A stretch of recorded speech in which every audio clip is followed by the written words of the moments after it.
ನಮ್ಮ ಬೆಳಗಾವಿ ನಗರದ social media ಹ್ಯಾಂಡಲ್ಗಳಲ್ಲಿ ಒಂದು ಜಾನ್ ನಾಗರಿಕ ಇಬ್ಬರು ಮಕ್ಕಳು ಸಣ್ಣ ಮಕ್ಕಳು ಸ್ಕೂಟಿ ಓಡಿಸ್ತಾ ಇದ್ದಾರೆ ಅಂತ ಒಂದು ವಿಡಿಯೋ ಸೋಷಿಯಲ್ ಮೀಡಿಯಾದಲ್ಲಿ ಹಾಕಿದರು. ಪೊಲೀಸರಿಗೆ ಕೂಡ ಅವರು ಟ್ಯಾಗ್ ಮಾಡಿದ್ದಾರೆ. ಇಮಿಡಿಯೇಟ್ಲಿ ನಾವು ನಮ್ಮ ಟ್ರಾಫಿಕ್ ಟೀಮ್ ಜೊತೆಗೆ ಅದು ಶೇರ್ ಮಾಡಿದ್ದೀವಿ. ಗಾಡಿ ಓನರ್ ಯಾರಿದ್ದಾರೆ ಅವರು ಪತ್ತೆ ಮಾಡಿಕೊಂಡು ಅವರ ತಾಯಿ ತಂದೆಗೆ ನಾವು ಈಗ ನೋಟಿಸ್ ಕೊಟ್ಟಿದ್ದೀವಿ. ಆ ಸ್ಕೂಟಿ ಕೂಡ ಜಪ್ತು ಮಾಡಲಾಗಿದೆ.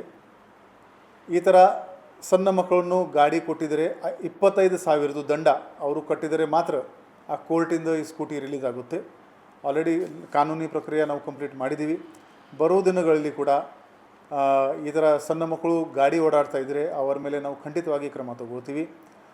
ಎಲ್ಲ ತಾಯಿ ತಂದೆಯವರಿಗೆ ರಿಕ್ವೆಸ್ಟ್ ಇದೆ, ಈ ಚಿಕ್ಕ ಮಕ್ಕಳು ಗಾಡಿ ಓಡಿಸೋದು ಅವರ ಸ್ವಂತ ಸೇಫ್ಟಿಗೋಸ್ಕರ ಸರಿಯಿಲ್ಲ. ಮತ್ತು ರಸ್ತೆ ಮೇಲೆ ವಯಸ್ಸಾದವರು ತಿರುಗಾಡ್ತಾ ಇರ್ತಾರೆ, ಚಿಕ್ಕ ಮಕ್ಕಳು ತಿರುಗಾಡ್ತಾ ಇರ್ತಾರೆ, ಅವರ ಸೇಫ್ಟಿಗೋಸ್ಕರ ಕೂಡ ಅದು ಸರಿಯಿಲ್ಲ.